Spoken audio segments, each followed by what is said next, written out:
दिल्ली के मानसरोवर गार्डन कीर्तिनगर में जो मामला सामने आया है उसे लेकर झूठ इतना फैला दिया गया है कि अब सच बताना जरूरी हो गया है। दिल्ली के कीर्तिनगर मानसरोवर गार्डन की एक घटना को कुछ लोग सांप्रदायिक एंगल देने की पूरी कोशिश कर रहे हैं। कुछ यूट्यूबर्स ऐसे हैं जिन पर तत्काल प्रभाव से कानूनी कार्रवाई जरूरी है। ये दो समुदायों में दुश्मनी, द्वेष, वैमनस्य बढ़ाने में अहम भूमिका निभा रहे हैं। खुलकर समुदायों का समर्थन कर रहे हैं, उनकी जातियों का बखान कर रहे हैं, जो कि कानूनन एक जुर्म है। इस घटना को दो समुदायों की लड़ाई बताकर जो लोग व्यूज लाना चाहते हैं, मैं चाहूंगा कि प्रशासन उनके खिलाफ दंडात्मक कार्रवाई करे। अब मुद्दे पर आते हैं। पूरे मामले में हैरानी की बात यह है कि जिन्हें कोई जानकारी नहीं है वो जो लोग हैं इस सेंसिटिव मुद्दे पर रिपोर्टिंग कर रहे हैं। ऐसे नहीं कहते कि माइक पकड़ने से हर कोई पत्रकार नहीं बन जाता। इस पूरे मामले को सांप्रदायिक रंग देने वाले अगर एक बार कायदे से उन वीडियोस की पड़ताल कर लेते जो वायरल हुई हैं, तो दो पड़ोसियों के बीच हुए विवाद को ये एंगल देने की भूल नहीं करते और पहले एक बार सोच लेते। पूरे मामले में दो पड़ोसियों पर आपसी विवाद का आरोप है। एक पक्ष का कहना है कि बेसबॉल के बल्ले से हमला किया गया, दूसरे पक्ष का कहना है कि जब तलवारों से हमला हुआ तो आत्मरक्षा में बेसबॉल का बल्ला निकाल लिया गया। आप इस वीडियो को न्यूट्रल होकर बिना पक्षपात के देखिए और समझिए कि गलती किसकी है। एक शख्स के घर पर, उसके घर के बाहर पहले एक व्यक्ति आकर खड़ा हो जाता है, रुकता है। 14 मिनट 10 सेकंड की एक वीडियो सीसीटीवी सामने आई है जिसमें पूरी वारदात कैद हुई है, जो बता रही है कि क्या हुआ था। वीडियो शुरू होती है, एक शख्स एक घर के बाहर आकर टॉप फ्लोर पर देखता हुआ किसी का इंतजार कर रहा है। इसकी नजर गेट पर जाती है, फिर टॉप फ्लोर पर जाती है, फिर गेट पर जाती है, मानो जैसे कि वो रैकी कर रहा हो। तकरीबन लगातार उस घर के बाहरी बंदा 3 मिनट तक चक्कर लगाने के बाद युवक कैमरे से बचता हुआ साइड में आकर टॉप फ्लोर पर कुछ इशारा करता है, लेकिन गलती से इसका हाथ कैमरे की रेंज में नजर आता है। अभी तक लड़ाई की शुरुआत नहीं हुई है। फिर ये दो युवक और युवकों को फोन करके बुला लेता है। 1 मिनट बाद एक बाइक आती है, उस पर 2 युवक बैठे होते हैं।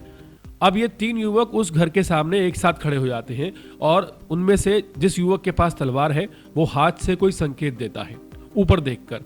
इन लोगों को खड़े हुए 5 मिनट हो चुके हैं। किसी एक घर के सामने खड़े हुए 5 मिनट हो चुके हैं। 5 मिनट बाद अब उस घर में से 2 युवक निकलकर बाहर आते हैं। साथ में एक महिला भी होती है। बातचीत चल रही होती है। पहला धक्का वो युवक मारता है जिसके पास तलवार मौजूद है, कैमरे में देखा जा सकता है। और ये सब कुछ सीसीटीवी वीडियो में कैद हुआ है।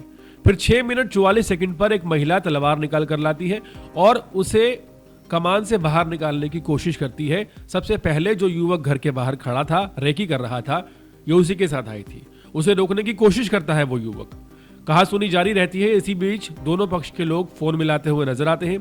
8 मिनट 20 सेकंड पर एंट्री होती है उस शख्स की जिसको लेकर यह कहा जा रहा है कि उसने बेसबॉल के बल्ले से हमला किया था। सबसे ज्यादा चौंकाने वाली बात यह है कि जिस शख्स को लेकर कहा जा रहा है कि उसने बेसबॉल के बल्ले से हमला किया था, उसकी एंट्री वीडियो के हिसाब से, सीसीटीवी वीडियो के हिसाब से 8 या 9 मिनट के बाद होती है। वहां पहले से मौजूद एक शख्स उसे इशारा करता है और उन लोगों की तरफ दिखाता है जिनके हाथों में ऑलरेडी तलवारें थी। इसी बीच तकरीबन जब वीडियो 10 मिनट की हो जाती है, वो शख्स नजर आता है जिसकी पगड़ी उतरी हुई है। हालांकि दूसरे पक्ष के लोग जो हैं उनके भी कपड़े फटे हुए हैं। कहासुनी जारी रहती है। इन युवकों के पास तलवारें हैं, उनके साथ एक महिला है। 13 मिनट 20 सेकंड पर वही महिला कार के शीशे तोड़ती हुई नजर आती है डंडा लेकर। अब इस 14 मिनट 10 सेकंड का जो वीडियो है, इसमें हुक्का कहां से नजर आ गया?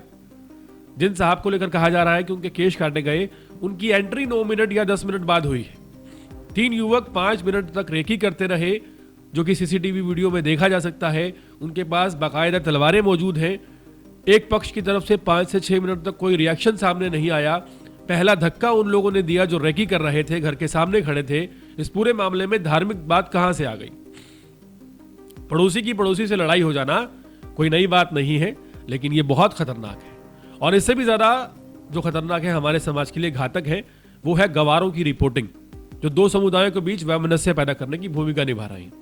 इस प्रकरण में बस वही आसपास के लोग प्रशंसा के योग्य हैं जो दोनों समुदाय के हैं और दोनों पक्षों को लड़ाई से रोकने का आग्रह कर रहे हैं। और उन सभी के खिलाफ शिकायत होनी चाहिए जो हुक्का, बेअदबी और धार्मिक रंग देकर माहौल बिगाड़ने की कोशिश कर रहे हैं। कितनी ज्यादा हैरानी की बात है कि पूरे विवाद में रैकी की जाती है, वहां लोग मौजूद रहते हैं किसी और के घर के बाहर जिनके पास ऑलरेडी तलवार रहती है, और वही लोग इल्जाम लगाते हैं कि एक शख्स की केश काटे गए या बेअदबी की गई, जबकि उस शख्स की एंट्री ही 10 मिनट बाद हो रही है।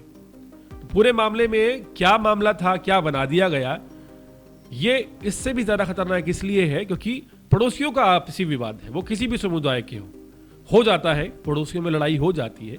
इसे सांप्रदायिक रंग देने की जो कोशिश की गई किसी की भी तरफ से की गई, वो सरासर गलत है। और इसमें कथित ये यूट्यूबर जो हैं, इनकी जो भागीदारी है, इसकी जांच होनी चाहिए और इन पर अनुशासनात्मक जो दंडात्मक कार्रवाई है वो कड़ी से कड़ी की जानी चाहिए।